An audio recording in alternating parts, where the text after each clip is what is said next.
नमस्कार दोस्तों आज सुबह सुबह डोनाल्ड ट्रंप ने एक ऐसा अनाउंसमेंट किया जिसको लेकर काफी चर्चा हो रही है भारत के अंदर। उन्होंने कहा कि अमेरिका का पहला ऑयल रिफाइनरी पिछले 50 सालों में पहली बार बनाया जाएगा और इसके अंदर इन्वेस्ट करेगा रिलायंस। ये आप देख सकते हो खबर, Reliance to invest in first new US oil refinery in 50 years says Trump calls $300 billion Texas project historic deal. यहां पर इनफैक्ट आप देख सकते हैं डोनाल्ड ट्रंप ने इसके बारे में पूरा जिक्र किया है और साथ ही साथ कहा है thank you to our partners in India and their largest privately held energy company Reliance for this tremendous investment. इसको हम डिटेल से देखेंगे कि आखिरकार ये इन्वेस्टमेंट है क्या। मतलब ये $300 बिलियन की डील कही जा रही है, इसका मतलब क्या है? क्या एक्चुअल में $300 बिलियन इन्वेस्ट हो रहा है? ट्रंप आखिरकार क्यों चाहते हैं कि ऑयल रिफाइनरी अमेरिका में बने? क्योंकि पिछले 50 सालों में नहीं बना तो अभी क्यों बनना चाह रहे हैं? तो इसका इंपैक्ट क्या होगा वो सब कुछ मैं आपको डिटेल से बताऊंगा। चलिए आगे बढ़ते हैं, लेकिन उससे पहले आप सबको बता दूं कि स्टडी आईक्यू पर 2025 का जो रिजल्ट आया है, यहां पर सफलता जो मिली है उसके मौके पर आपको एक एक्स्ट्रा 60% का flat discount plus double validity हमारे सभी कोर्सेज पर दिया जा रहा है। जितने भी यूपीएससी के कोर्स हैं, जैसे 2027 का बैच हमारा स्टार्ट हो रहा है जिसके अंदर प्रीलिम से लेकर इंटरव्यू तक की पूरी स्टडी कराई जाती है। साथ ही साथ 18 बुक्स का पूरा सेट जो है वो आपके घर पर भेजा जाता है और प्रीलिम्स अगर आप क्रैक कर लेते हैं तो पूरा फी भी आपको रिफंड कर दिया जाता है। कोई भी अगर आपको डाउट हो बैच से रिलेटेड, ऑफर से रिलेटेड, ये फोन नंबर दिया, आप इस पर कॉल कर सकते हैं। मेरी टीम आपको अच्छे से गाइड करेगी and use this code Ankit live for maximum discount. चलिए शुरुआत करते हैं। सबसे पहले देखते हैं कि हुआ क्या है। डोनाल्ड ट्रंप ने अनाउंस किया कि रिलायंस इंडस्ट्रीज जो कि ओन किया जाता है मुकेश अंबानी जी के द्वारा, वो इन्वेस्ट करेगा, वो पार्टिसिपेट करेगा $300 बिलियन एनर्जी इन्वेस्टमेंट इनिशिएटिव। इतना बड़ा जो इनिशिएटिव लिया जा रहा है ताकि अमेरिका के अंदर नया ऑयल रिफाइनरी बनाया जाए। और ट्रंप का यह कहना था कि ये अमेरिका में पिछले 50 सालों में पहला नया ऑयल रिफाइनरी होगा, क्योंकि पहले जितने भी ऑयल रिफाइनरीज थे उसी को एक्सपैंड किया जा रहा था, कोई भी नया नहीं बनाया जा रहा था। और ये जो रिफाइनरी है वो कहां पर बन रहा है ये भी काफी इंपॉर्टेंट है। ये आप सब जानते हो, ये है गल्फ ऑफ मैक्सिको, राइट। और ये मैक्सिको का बॉर्डर आप देख सकते हो, यहां पर उसके जस्ट नजदीक में ये जो स्टेट है अमेरिका का टेक्सास, वो आपको देखने को मिलेगा। तो एक तो पहली चीज है कि ये नया ऑयल रिफाइनरी ये टेक्सास में बनने जा रहा है और ये जो बॉर्डर है ना मैक्सिको का, और साथ ही साथ ये जो गल्फ ऑफ मैक्सिको के कोस्ट के नजदीक यहीं पर मिलेगा आपको ब्राउन्सविले टेक्सास में है, वहां पर ये नया ऑयल रिफाइनरी बनाया जाएगा। और ये जो प्रोजेक्ट है इसमें बताया जा रहा है it will involve a company called America first refining. तो वो काम करेगी रिलायंस के साथ, बाकी इन्वेस्टर्स के साथ, ताकि इसको यहां पर बनाया जा सके। अच्छा, ये जो प्रोजेक्ट है इसको इतना हिस्टोरिक क्यों बोला जा रहा है? क्या है कि 1970s के बाद पहला ऐसा ऑयल रिफाइनरी बनने जा रहा है। और ऐसा क्यों है इसका मतलब समझिए कि अभी तक अमेरिका में क्यों नहीं हो पा रहा था। क्या है कि वहां पर एनवायरमेंटल रेगुलेशंस काफी स्ट्रिक्ट हो गए थे।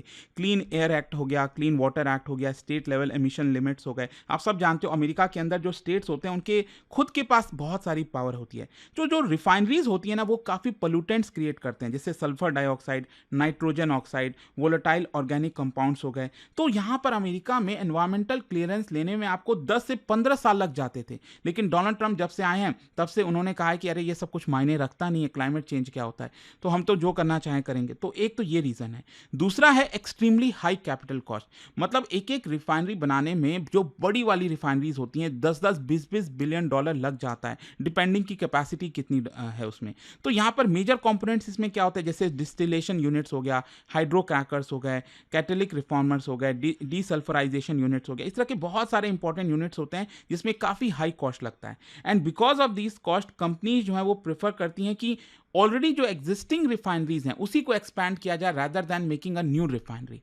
और तीसरा है एनर्जी ट्रांजिशन कंसर्न। बेसिकली दुनिया भर में जो गवर्नमेंट्स हैं वो रिन्यूएबल एनर्जी की तरफ जा रही हैं, इलेक्ट्रिक व्हीकल की तरफ, डीकार्बनाइजेशन की तरफ। तो कोई नए वाले रिफाइनरी पर फोकस नहीं कर रहा था and that is why America में भी अभी तक कोई नया रिफाइनरी नहीं आ रहा था। लेकिन डोनाल्ड ट्रंप ने डिसाइड किया है कि एक नया रिफाइनरी होना चाहिए। अच्छा, इस रिफाइनरी का डिटेल मैं आपको बताता हूं। एक तो लोकेशन मैंने आपको बता ही दिया, ब्राउन्सविले इन टेक्सास। लेकिन ये इंपॉर्टेंट क्यों है, इसकी लोकेशन स्ट्रैटेजिक इसलिए हो जाती है क्योंकि वहां पर टेक्सास में एक बेसिन है, पर्मियन बेसिन शेल ऑयल। मैं आपको दिखाता हूं, ये रहा टेक्सास और यहां पर आपको जैसा मैंने बताया कि ब्राउन्सविले रिफाइनरी बनेगा, राइट।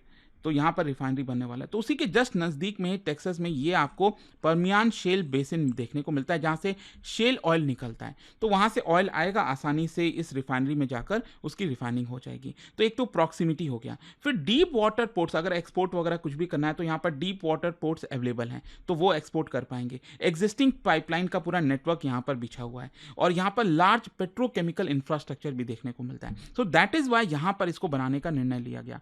फिर प्रोसेसिंग कैपेसिटी में आपको बता दूं, बोला जा रहा है कि हर दिन 1,60,000 बैरल्स ऑफ क्रूड ऑयल ये आपका रिफाइनिंग करेगा। एंड ये मीडियम साइज आप कह सकते हैं, क्योंकि आपको मैं बताऊं दुनिया का सबसे बड़ा जो आप सब जानते हैं जामनगर में, ठीक है, ऑयल रिफाइनरी, वहाँ पर आपको पता है इसका 10 गुना, ऑलमोस्ट 8 से 10 गुना बड़ा है वो। मैं आपको बताऊंगा उसकी एग्जैक्ट कैपेसिटी, लेकिन जितने भी लार्ज रिफाइनरी कैपेसिटी होती है ना, वहाँ पर 2 लाख बैरल्स पर डे से लेकर 6 लाख बैरल्स पर डे ये आपका रिफाइनिंग की जाती है। तो यहाँ पर 1,60,000 हो रहा है, मतलब ये मीडियम साइज का रिफाइनरी होने वाला है। और इसमें फीड स्टॉक की अगर हम बात करें तो रिफाइनरी में बेसिकली जो ऑयल मिलेगा, मतलब ये वाला जो ये रिफाइनरी बनाया जा रहा है, वहाँ पर यूएस शेल क्रूड ऑयल हो गया और कुछ इंपोर्टेड क्रूड ऑयल, स्पेशली आप सब जानते हैं वेनेजुएला वगैरह से हो सकता है अब यहाँ पर क्रूड ऑयल आएगा और उसको जो है ये लोग रिफाइनिंग करेंगे। एंड मेजर क्रूड सोर्सेज ये आप देख सकते हो यहाँ से लिया जाएगा। अच्छा, यहाँ पर क्वेश्चन ये है कि रिलायंस इंडस्ट्रीज इसमें क्यों इन्वॉल्व है। रिलायंस आप सब जानते हो दुनिया का लार्जेस्ट रिफाइनरी कॉम्प्लेक्स चलाता है जामनगर में, और ये मैंने आपको बताया ना कि ये बहुत बड़ा है। 1.24 मिलियन बैरल्स पर डे, मतलब 12.5 लाख बैरल्स पर डे ये आपका रिफाइनिंग कैपेसिटी है जामनगर की, which is highest and highly complex refining system है।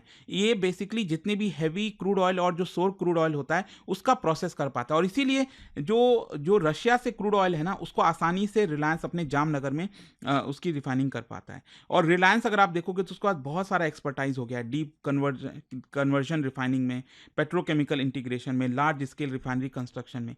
अच्छा, स्ट्रैटेजिक रीजन क्या है, रिलायंस क्यों इसमें इन्वेस्ट करना चाह रहा है। देखो, एक तो ग्लोबल एक्सपेंशन मिलेगा। रिलायंस बेसिकली अपना ग्लोबल एनर्जी फुटप्रिंट एक्सपैंड कर रहा है, और यूएस के अंदर अगर रिफाइनरी बनाएगा तो इसकी वजह से सस्ता जो अमेरिकन शेल ऑयल है उसका एक्सेस उसको मिल जाएगा। यहाँ पर लैटिन अमेरिका और यूरोप में अपना एक्सपोर्ट एक्सपैंड कर पाएगा। और टेक्नोलॉजी और ऑपरेशनल कोलैबोरेशन, मतलब रिलायंस को बेसिकली जो रिफाइनरी इंजीनियरिंग एक्सपर्टाइज है वो अमेरिका में दे पाएगा, जो रिलायंस के पास एक्सपर्टाइज है अपनी। ऑपरेशनल जो सपोर्ट है वो रिलायंस दे पाएगा, सप्लाई चेन मैनेजमेंट में हेल्प कर पाएगा। और तीसरा है strengthening India US energy cooperation, क्योंकि एनर्जी जो ट्रेड है भारत और यूएस के बीच में 2017 के बाद से काफ़ी बढ़ा है। क्योंकि देखिए, यूएस काफ़ी दूर है भारत से जोग्राफिकली, लेकिन सस्ते में हमें वहाँ से ऑयल मिल सकता है। तो अभी तक हम ऑयल उतना मंगाते नहीं थे, लेकिन डोनाल्ड ट्रंप के आने के बाद जिस तरह से उन्होंने भी प्रेशर डालने की कोशिश की, तो थोड़ा थोड़ा हमने मंगाना स्टार्ट किया। और मेजर एरियाज आप देख सकते हो, crude oil export, LNG trade, ये सब में आपको देखने को मिलेगा। अच्छा, यहाँ पर जो करंट ऑयल मार्केट क्राइसिस चल रहा है, आप सब जान रहे हो कि इजराइल ईरान का जो पूरा कॉन्फ्लिक्ट है, मिडिल ईस्ट पूरा वॉर जोन में जा चुका है। तो स्ट्रेट ऑफ हॉर्मुज की चर्चा हो रही है, वहाँ से 20% जो ऑयल है वो पास होता है, उसके रुकने से अचानक से फ्यूल शॉर्टेजेस और ये सब देखने को मिल सकता है। क्रूड ऑयल के प्राइसेस अपने आप भाग गए, आप सब ने देखा ही होगा। तो क्या होता है कि अगर कहीं और रिफाइनरी होगा तो इसकी वजह से जो सप्लाई है वो स्टेबलाइज हो सकेगा। तो ये कहीं ना कहीं मतलब ये जो टाइमिंग है ना वो भी इंपॉर्टेंट है। ट्रंप इसी समय ये जानबूझकर अनाउंस कर रहे हैं, दिखाने के लिए कि देखो भले ही ईरान में वॉर चल रहा हो, लेकिन स्टिल हम कोशिश कर रहे हैं कि जो ऑयल की सप्लाई है वो ना जाए। लेकिन अभी देखो, इसको बनने में तो बहुत टाइम लगेगा। लेकिन क्वेश्चन ये आता है कि ये होगा कितने में, क्योंकि मैं देख रहा था कि बहुत सारे हेडलाइन वगैरह में लिखा हुआ था कि रिलायंस $300 बिलियन इन्वेस्ट करेगा। अरे नहीं भाई, $300 बिलियन होता क्या है, मतलब इट्स ह्यूज। $300 बिलियन नहीं, और इतने में थोड़ी बनता है कोई रिफाइनरी, बहुत कम कॉस्ट में बनता है। हो सकता है इसका जो कॉस्ट है, ये जो हम ब्राउन्सविले की बात कर रहे हैं टेक्सास में, 6 से 10 बिलियन डॉलर के आसपास का कॉस्ट आने वाला है। $300 बिलियन तो हो सकता है long term oil trade deal, infrastructure investment, supply contracts over decades, ये सब चीजें इंक्लूड हो के में भी शायद $300 बिलियन की बात हो रही हो। लेकिन $300 बिलियन ऐसा नहीं है रिलायंस इन्वेस्ट करने वाला है। सो इट में include total economic value, not the direct in construction cost. लेकिन हाँ, जाने से पहले मैं आप सबको बता दूं कि अमेरिका के अंदर इसको लेकर कंसर्न होगा और प्रोटेस्ट भी होगा, एनवायरमेंटल कंसर्न होंगे। जो एनवायरमेंटल ग्रुप्स हैं वो नए वाले रिफाइनरीज को अपोज करेंगे कि ग्रीन हाउस गैस एमिशन होगा इससे, जो रिफाइनरी रिफाइनरीज हैं वो बड़ी मात्रा में carbon dioxide, methane, industrial pollutants release करती हैं। लोकल पोल्यूशन जो है वो भी बढ़ेगा, air pollution, chemical leaks, water contamination, ये सब का भी बड़ा खतरा होता है। तो देखते हैं आगे इसको लेकर क्या होता है, बट आई होप कि आज सुबह सुबह एक जो बड़ी खबर आई थी कि ट्रंप ने अनाउंस किया है रिलायंस के साथ इन्वेस्टमेंट मिलकर। लेट्स सी होता क्या है इसको। जाने से पहले एक इंटरेस्टिंग क्वेश्चन आप सभी के लिए, क्या आप बता सकते हो भारत की सबसे यंगेस्ट रिफाइनरी कौन सी है इंडियन ऑयल कॉर्पोरेशन की? मतलब सबसे लेटेस्ट बनाई जाने वाली रिफाइनरी भारत में कौन सी है, ये आपको यहां पर बताना है। और इसका जो राइट आंसर है आप सब जानते हैं, मेरे इंस्टाग्राम पर तो मिलेगा ही, वहां पर अगर आप नहीं हो कोई बात नहीं, टेलीग्राम से ले सकते हैं इसका सही उत्तर। और दोस्तों जैसा मैंने आपको बताया, अगर आप यूपीएससी की तैयारी कर रहे हैं, अभी सफलता महोत्सव चल रहा है जिसमें 60% का तो फ्लैट डिस्काउंट आपको मिल ही रहा है हमारे सभी यूपीएससी कोर्सेज पर, साथ ही साथ डबल वैलिडिटी आपको दी जा रही है। बहुत अच्छा आपके पास मौका है, आपको बस यूज करना है ये कोड अंकित लाइव मैक्सिमम डिस्काउंट के लिए। और ये फोन नंबर है, कोई भी डाउट है, प्रॉब्लम है, इस पे कॉल कर लीजिए, मेरी टीम आपको अच्छे से गाइड कर देगी। स्टडी IQ IAS, आपका सिलेक्शन हमारा मिशन।